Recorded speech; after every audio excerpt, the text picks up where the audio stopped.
লাশ পড়বে শ্মশানে। আপনারও কি হাঁটুর নিচে বুদ্ধি আর চুলের নিচে ফাঁকা? গর্বিত আমি বাঙালি। ছাপ পড়ে, ওদিকেও ছাপ পড়ে। পদ্মভূষণে সম্মানিত মিঠুন চক্রবর্তী। নমস্কার বন্ধুরা, 2024 সালের শুরুতেই মিঠুন চক্রবর্তী আর একটা নতুন সম্মানে সম্মানিত হতে চলেছেন, আর একটা নতুন পুরস্কার পেতে চলেছেন। সেটা হলো পদ্মভূষণ পুরস্কার। এর আগে যেসব পুরস্কারগুলো তিনি পেয়েছেন সেই সব নিয়েই আজকে বিস্তারিত আলোচনা করব ব্লগ ইন অভিজিৎ রিয়েল স্টোরিতে। আমি আনন্দিত এই পুরস্কার পাওয়ার জন্য।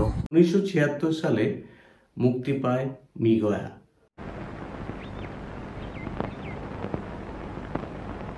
যেখানে মিঠুন চক্রবর্তী নায়কের ভূমিকায় অভিনয় করেছেন। এই সিনেমাটা পরিচালনা করেছিলেন মৃণাল সেন। প্রথম সিনেমাতেই তিনি জাতীয় পুরস্কার পেয়েছিলেন শ্রেষ্ঠ অভিনেতা হিসাবে। 1976 সালের পর থেকে তার স্ট্রাগল কিন্তু আরো বেড়ে যায়। অনেক সিনেমাতে তাকে সাইড রোল করতেও দেখা যায়, যেমন অমিতাভ বচ্চনের দো আনজানে। এই সিনেমাতে তাকে সাইড রোল করতে দেখা গেছে। आजकल तो अमित दा घर में देवदास बन के लौटता है।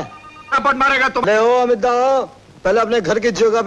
1982 সালে মুক্তি পায় ডিস্কো ডান্সার সিনেমাটা। আর এই সিনেমাটা অল ওভার 100 কোটি টাকা বিজনেস করে, যেটা ভারতীয় ইতিহাসে, বলিউডের ইতিহাসে প্রথম ছিল। এরপর তিনি ডান্সের উপর ভিত্তি করে কয়েকটা সিনেমাতে তিনি অংশগ্রহণ করেন, যেমন ডান্স ডান্স অথবা কসম পয়দা করনে ওয়ালে কি।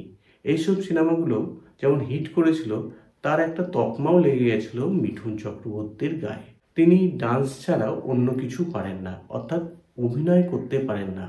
1976 সালের যিনি শ্রেষ্ঠ পুরস্কার পেলেন অভিনয়ের জন্য, তার গায়ে কিন্তু এই তকমাটা লেগে গেল।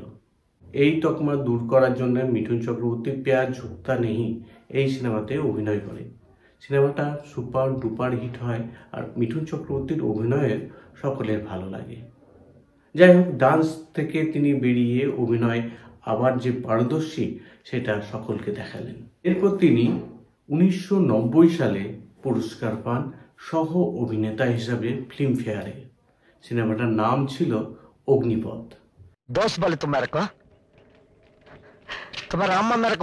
অগ্নিপথে সহ অভিনেতা হিসাবে তিনি শ্রেষ্ঠ পুরস্কার পেয়েছিলেন। তাহাদের কথা, এই তাহাদের কথাতে তিনি শ্রেষ্ঠ অভিনেতা হিসাবে আবার জাতীয় পুরস্কার পান।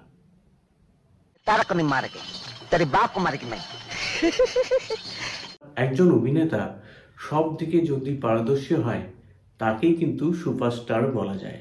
1985 সালে তিনি খলনায়কের অভিনয় করেন। হ্যাঁ, সিনেমাটার নাম ছিল জল্লাদ। এই জল্লাদে তিনি খলনায়কের অভিনয় করেছিলেন। খলনায়কের জন্যে তিনি সেরা অভিনেতা হিসাবে আবার পুরস্কার পান ফিল্মফেয়ারে। हाँ, अपना भी देखा है। 1996 সাল মিঠুন চক্রবর্তী অভিনয় করেন স্বামী বিবেকানন্দ এই সিনেমাতে। তিনি রামকৃষ্ণের চরিত্রে অভিনয় করেছিলেন। কৃষ্ণ চরিত্রটা তিনি খুব সুন্দর করে ফুটিয়ে তুলেছিলেন পর্দাতে, আর এর জন্য তিনি পেয়েছিলেন সহ অভিনেতা হিসাবে আবার পুরস্কার পান রামকৃষ্ণ চরিত্রের জন্য। জাতীয় পুরস্কার ছিল এইবারও।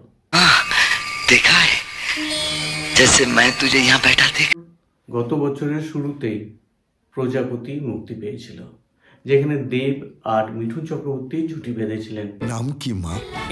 এই সিনেমা নিয়ে অনেক তর্ক বিতর্ক হয়েছিল, কিন্তু মিঠুন চক্রবর্তী আবার জাতীয় পুরস্কার পান এই সিনেমার মাধ্যমে। 2024 সালে মিঠুন চক্রবর্তীর অভিনয়ের জীবনে আর একটা নতুন পালক সংযোজন হয়, সেটা হলো পদ্মভূষণ পুরস্কার। তিনি পদ্মভূষণ পুরস্কার পেতে চলেছেন।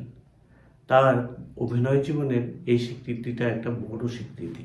দিনের পর দিন কিন্তু বলিউডের কাছ থেকে তিনি বঞ্চিত হন, তেমনভাবে কিন্তু বলিউডের কাছ থেকে সম্মান পাননি, যেটা পেয়েছেন দর্শকের কাছ থেকে। সেই জায়গাটা প্রথমে গরম হয়। তার পদ্মভূষণ পুরস্কার পাওয়ার জন্য অভিনন্দন জানাই। আজকের এই ভিডিওটা আপনাদের কেমন লাগলো অবশ্যই জানাবেন। পরবর্তীকালে আবার একটা নতুন ভিডিও আপনাদের সামনে উপস্থিত করব। এখন বিদায় চাইছি, ভালো থাকবেন।